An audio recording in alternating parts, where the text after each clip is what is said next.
Hi everyone, स्वागत करती हूँ आप सभी का आज के इस वीडियो में। ये वीडियो बहुत इंपॉर्टेंट होने वाला है उन सभी एस्पिरेंट्स के लिए जो रेलवे टीचर एग्जाम की प्रिपरेशन करना चाहते हैं। So if you are preparing for PGT, TGT, PRT, RRB के अंदर कोई भी आप पोस्ट पे अप्लाई करना चाहते हैं तो this video will help you. In this video I am going to share some of the books जो आपके प्रिपरेशन को और स्ट्रॉन्ग बनाएगा।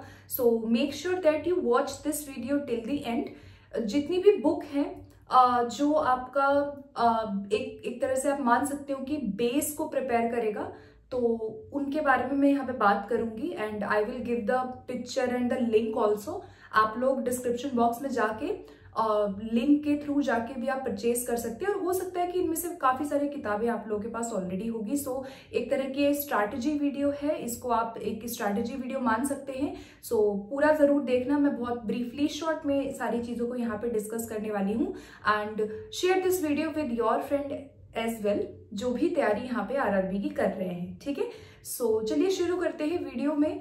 सबसे पहले मैं यहाँ पे कुछ जनरल चीजों के बारे में बात करूंगी, पेपर के पैटर्न के बारे में बात करूंगी, सो दैट आपको एक आइडिया लग जाएगा कि किस तरह का जो एग्जाम है या जो कंपटीशन है वो किस तरह का आपका रहने वाला है according to the vacancies.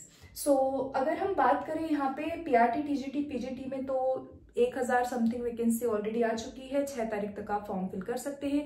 Appearing candidates, इसमें आप लोग फॉर्म फिल मत करिएगा क्योंकि आप लोगों का एलिजिबल नहीं माना जाएगा, आपकी डिग्री पूरी होनी चाहिए। अगर मैं यहाँ एग्जाम पैटर्न की बात करूँ तो आपको जो मेन प्रिपरेशन करनी है वो सीबीटी 100 मार्क्स के लिए आपको करनी है और आपका जो फाइनल मेरिट बनेगा उसमें आपका ये जो 100 मार्क्स का पेपर देंगे उसके बाद आपका टीचिंग स्किल टेस्ट होगा। 150 मार्क्स का बोला गया है। लगभग मैक्सिमम टू मैक्सिमम आधा घंटा आपको यहाँ पे डेमो टीचिंग करना होगा या एक तरह से आप ये मान सकते हो कि ये इंटरव्यू आपका एक तरह से होगा जहाँ पे आपको एक पावर पॉइंट प्रेजेंटेशन बनाने के लिए बोला जाएगा एंड आपको ऑन द स्पॉट ही वहाँ पे कोई ना कोई टॉपिक दिया जाएगा जिसपे आपको उनको दिखाना होगा पैनल को डेमो करके।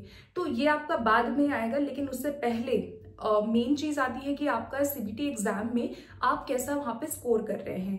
तो फाइनल मेरिट बनेगा आपका 85%। 85 और 15 का रेशियो है, यानी 15% जो है आपका ये टीचिंग स्किल जुड़ेगा और 85% आपका रिटन होगा। ठीक है, अब इस रिटन के लिए आपको 90 मिनट का समय दिया जाएगा। ऑनलाइन पेपर है, साथ के साथ नेगेटिव मार्किंग भी है, तो इसमें आपको अच्छी खासी प्रैक्टिस की जरूरत है क्योंकि नेगेटिव मार्किंग जहां भी जिस भी पेपर में होती है वहां पे नॉर्मलाइजेशन की प्रक्रिया होती है। जहां पे भी आपके शिफ्ट में पेपर होते हैं, अगर ये पेपर आपका आरआरबी का शिफ्ट वाइज हुआ जिसके चांसेस बहुत ज्यादा हैं, वहां पे नॉर्मलाइजेशन की प्रक्रिया होती है, उसके साथ साथ आपका नेगेटिव मार्किंग है।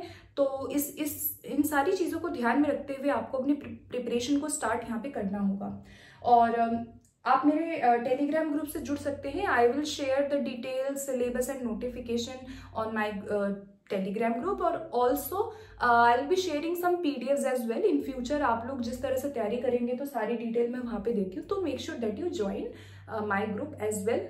ओके, अब बात करते हैं फटाफट से यहाँ पे ये जो हम अभी डिस्कस कर रहे थे सीबीटी वाला, तो ये आपका पैटर्न है। सीबीटी मार्क्स आपका जो 100 नंबर का आएगा जिसके लिए आपको 90 मिनट का समय दिया जाएगा और मार्क्स देख लेते हैं। 15 क्वेश्चन आपके जनरल अवेयरनेस के आएंगे, 15 क्वेश्चन आपका जनरल इंटेलिजेंस और रीजनिंग के आएंगे, 10 questions will be from mathematics जिसको हम क्वांटिटेटिव एप्टीट्यूड भी बोल देते हैं एंड 10 क्वेश्चंस आपके जनरल साइंस के होंगे। फिर आपका 50 क्वेश्चन जो है वो प्रोफेशनल एबिलिटी का हो गया। तो ये आपका पीआरटी, टीजीटी, पीजीटी सभी के लिए समान है। अब देखो यहाँ पे मैंने कुछ बुक्स लिखे हुए हैं, इसके अलावा मैं आपको और भी बुक्स रेकमेंड करूंगी। सबसे पहले अगर आप जनरल अवेयरनेस की तैयारी करना चाहते हैं तो आपके पास मोस्टली जितने लोग तैयारी करते हैं सभी के पास लूसेंट जरूर होगी, तो आप लूसेंट ले सकते हैं। अगर आपको लगता है कि आप डेप्थ में पढ़ना चाहते हो तो जनरल अवेयरनेस के लिए आप लूसेंट पढ़ सकते हैं। इसके अलावा जनरल अवेयरनेस के अंदर आपके कई बार स्टैटिक जीके भी पूछी जाती है, कई बार आपके करंट अफेयर का सेक्शन भी वहां पे आता है, जो जनरल चीजें जो चल रही है। और खास तौर पे एजुकेशन के पर्सपेक्टिव में चीजों को थोड़ा सा पढ़ लीजिएगा, एजुकेशन बेस्ड करंट अफेयर पढ़ के जाइएगा। कई बार जनरल अवेयरनेस के अंदर आपके ये सेक्शन भी पूछे जाते हैं। तो आप लोग प्रतियोगिता दर्पण भी ले सकते हैं, एक मैगजीन आती है प्रतियोगिता दर्पण करके, आप वो ले सकते हैं। आप किरण पब्लिकेशन की भी जनरल अवेयरनेस की एक बुक आती है, तो किरण प्रकाशन की बुक ले सकते हैं आप, या तो आप लूसेंट ले सकते हैं। मैं आप सभी को सजेस्ट करूंगी कि ये जो भी बुक मैं रेकमेंड कर रही हूँ, अगर आपके पास ऑलरेडी है तो वेल एंड गुड, लेकिन कोशिश करिएगा कि एक बुक से आप पढ़ें, 4 किताब लेके ना बैठे। एक किताब को 4 बार पढ़ेंगे आपको ज्यादा फायदा होगा। आगे बात करेंगे उन चीजों के बारे में भी, पहले मैं सारी बुक्स आप लोगों को बता देती हूँ, फिर हम कुछ और चीजों पे भी बात करेंगे। ओके, तो जनरल अवेयरनेस के लिए लूसेंट, प्रतियोगिता दर्पण या किरण पब्लिकेशन आप ले सकते हैं। I will show the picture also. And फिर आता है intelligence and reasoning. General intelligence और रीजनिंग सेक्शन के लिए आपका a modern approach of verbal and non verbal reasoning, RS Agarwal की बुक का नाम है अ मॉडर्न अप्रोच। इसका link I will give you in the description box. तो आप लोग S चंद पब्लिकेशन का RS अग्रवाल ले सकते हैं फॉर योर रीजनिंग पर्पस। इसके अलावा अगर इन केस आपके पास SSC लेवल की या RRB रिलेटेड कोई जो RRB के अदर पोस्ट पे एग्जाम्स होते हैं, उससे रिलेटेड कोई भी आपके पास प्रैक्टिस सेट अभी भी है, आप उससे भी पढ़ सकते हैं। मेरे कहने का ये अर्थ है कि ऐसा नहीं है कि जो ये मैं बता रही हूँ यही पढ़ना है, बाकी सारे आपके पास रिसोर्सेज जो है वो गलत है। अगर आपके पास कोई और रीजनिंग की बेसिक बुक भी है, आप उससे भी पढ़ सकते हैं। You just need to clarify your basic concepts जो आपके सिलेबस में गिवन है, ठीक है। तो सिलेबस ऑलरेडी RRB ने जारी किया है टीचिंग के अंदर कि रीजनिंग में क्या टॉपिक आएंगे, तो उस सिलेबस के अकॉर्डिंग आप टॉपिक्स को उठाइए एंड देन आप RS अग्रवाल की बुक से उनकी प्रैक्टिस कर सकते हैं, ठीक है।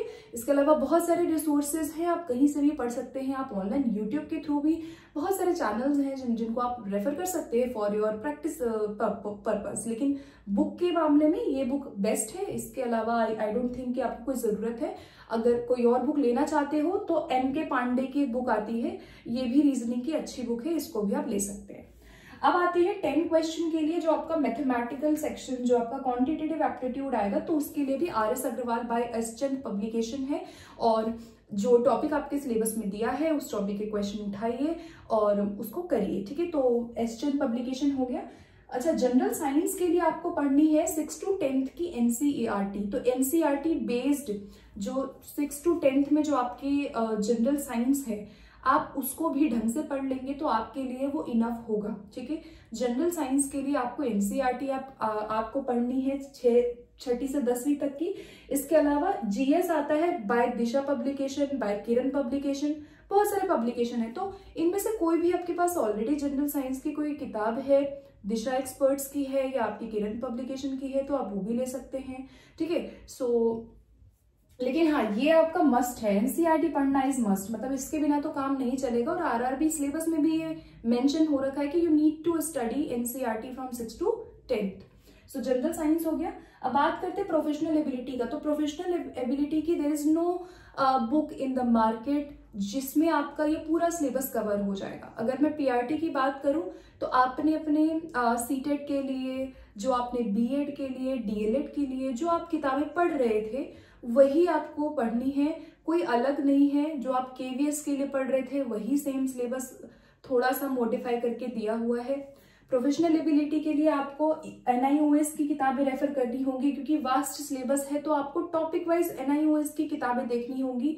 ऑनलाइन आपको मिल जाएंगी फ्री ऑफ कॉस्ट NIOS की किताबें। अगर आप डेप्थ स्टडी करना चाहते हैं तो you can refer NIOS websites और IGNOU की वेबसाइट पे काफी सारी आपकी किताबें होती हैं पर्टिकुलर यूनिट वाइज। सो जो आपका प्रोफेशनल एबिलिटी का आप जो सिलेबस देखते हैं जिसके अंदर आपका फिलॉसफी है, फिलॉसफी में इंडियन फिलॉसफी क्या है, इंडियन थिंकर्स कौन थे, वेस्टर्न थिंकर्स कौन थे, इसके अलावा सोशियोलॉजी ऑफ एजुकेशन है, समाज के बारे में है, या कल्चर है, वैल्यू है, इनके लिए आपको जो IGNOU और NIOS बेस्ड जो आपकी किताबें होती है उनको रेफर करना होगा।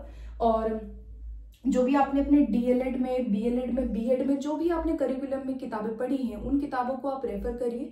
और इसके साथ साथ सबसे इम्पॉर्टेंट चीज क्या हो जाती है, चलो बुक्स तो आप कर लेंगे, बुक के बेसिस पे आप तैयारी कर लेंगे, लेकिन most important is your previous year questions. क्योंकि टीचिंग में इसके एग्जाम हुआ नहीं है, 2019 से कोई एग्जाम उसके नहीं हुआ, तो PYQ के लिए आप लोग RRB के जो अदर पोस्ट होते हैं, RRB के जो अदर आपके नॉन टीचिंग विभाग में जितनी भी आपकी भर्तियां आई हैं, बहुत सारे पेपर RRB कंडक्ट कर चुका है, आप उसके पेपर्स उठा के इनकी प्रैक्टिस जरूर करिएगा। तो मतलब ये ऐसी चीज है, प्रीवियस ईयर क्वेश्चंस ऐसे हैं जिनको आप नेग्लेक्ट कर ही नहीं सकते हैं। मतलब without doing your PYQ your preparation is not done. तो किताबें कितनी भी पढ़ोगे आपको PYQ करना ही पड़ेगा। RRB की वेबसाइट पे आप जाएंगे, मैं भी 1-2 दिन में टेलीग्राम पे सारे पेपर्स आप लोगों को शेयर कर दूंगी। RRB के नॉन टीचिंग के जो पेपर हुए थे, और मैं भी बहुत जल्दी इसकी कुछ particular classes I will definitely start for general awareness and general science portion, और प्रोफेशनल एबिलिटी की क्लासेस ऑलरेडी चल ही रही है यूट्यूब के ऊपर। आपको मेरे द्वारा टॉपिक वाइज प्रोफेशनल एबिलिटी का कोर्स आपको देखने को मिलेगा। टॉपिक वाइज जो भी आपकी चीजें हैं या जो क्वेश्चन है प्रीवियस ईयर, वो मैं यहाँ पे करा रही हूँ ऑलरेडी, तो आप मेरे चैनल से भी जुड़ सकते हैं। ठीक है, सो ये हो गई कुछ इंपॉर्टेंट बुक्स जो आप रेफर कर सकते हैं for your preparation. Stick to only specific books, मैं आपको बार बार कह रही हूँ, 1 या 2 किताबों पर आप वहां पे निर्भर रहिए, 10 किताबें मत पढ़िए। एंड प्रीवियस ईयर क्वेश्चन करते जाओ। नॉन टीचिंग विभाग में काफी पेपर हुए हैं, उनके प्रीवियस ईयर क्वेश्चन उठा के आप उनका प्रिंट आउट निकाल सकते हैं, आप उसको प्रैक्टिस कर सकते हैं फॉर योर अदर पार्ट, ये भी इंपॉर्टेंट है। और प्रोफेशनल एबिलिटी के लिए तो आपको अपना जो इग्नू विज्ञान कोश या जो भी आपके टीचर ट्रेनिंग में जो आपने पढ़ा है, आपको वो कंसिडर करना होगा।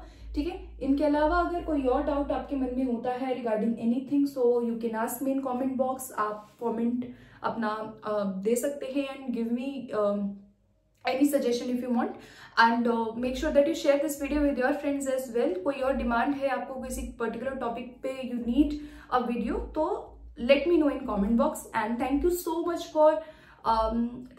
for joining. Thanks for watching this video. So मिलते हैं अगली क्लास के साथ. Thank you.